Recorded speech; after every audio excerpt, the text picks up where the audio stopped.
বিয়ের পর থেকেই পণের দাবিতে বোলপুরের গৃহবধূকে মারধরের অভিযোগ স্বামী ও শ্বশুরবাড়ির লোকজনদের বিরুদ্ধে।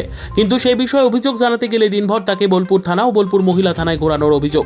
বোলপুর থানায় অভিযোগ জানাতে গেলে সেখানে তাকে বাড়ি ফিরিয়ে দেওয়া হয় ও সংসার করার উপদেশ দেওয়া হয়। প্রায় 24 ঘন্টা পেরিয়ে গেলেও তার অভিযোগ নেওয়া হয়নি। অন্যদিকে বোলপুর মহিলা থানায় অভিযোগ জানাতে গেলে অভিযোগকারিনীর দাবি সেখানে তালা বন্ধ অবস্থায় ছিল।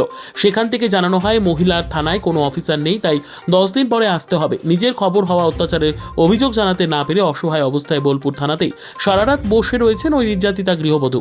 অবশেষে সকাল 10:30 নাগাদ কেস নিল বোলপুর থানা। যে আমার স্বামী আমার শাশুড়ি সব অত্যাচার করে, খুব মারে। নিয়ে দাদাকে ফোন করি, দাদা আমাকে বাড়ি দিয়ে নিয়ে যায় ওখান থেকে। আমার সব মানে আমাকে এত ফোনে মানে এত অত্যাচার করে যে ফোনও দিত না। দাদাকে একদিন ফোন পেয়ে কালকে ফোন পেলাম, নিয়ে দাদাকে ফোন করলাম, দাদা জামাইবাবুরা সব এসেছিল, আমাকে নিয়ে গেছে। আর পুলিশ তো সকালে মানে আমাদের বোলপুর থানা গেছিলাম, দিয়ে থানাতে বলে যে তুমি সংসার করো গা, আমি অভিযোগ নিতে পারবো না।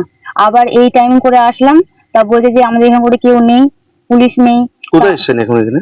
এই মহিলা থানায়। কি বলছে? ওরা বলছে যে আমাদের কেউ নেই, আমাদের হবে না, অফিসার নেই, আমি কি করে নেব, 10 দিন পর আসবে। 10 দিন পর আসার জন্য বলছে? কোনো অভিযোগ নেই? কোনো কিছু অভিযোগ নিচ্ছে না। কি কারণে বলেছে?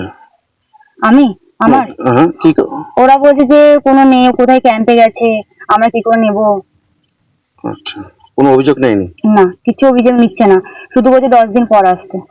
10 দিন পর অভিযোগ নেবে বলেছে? হ্যাঁ, 10 দিন পর। তো আমি বললাম যে অনেক দেরি হয়ে যাচ্ছে, তো বলছে তাহলে আমাদের কিছু করার নেই, তুমি বাড়ি চলে যাও। আপনার নাম পরিচয়? রিঙ্কু পাসওয়ান, সরস্বতী পল্লী, বোলপুর হাততলা।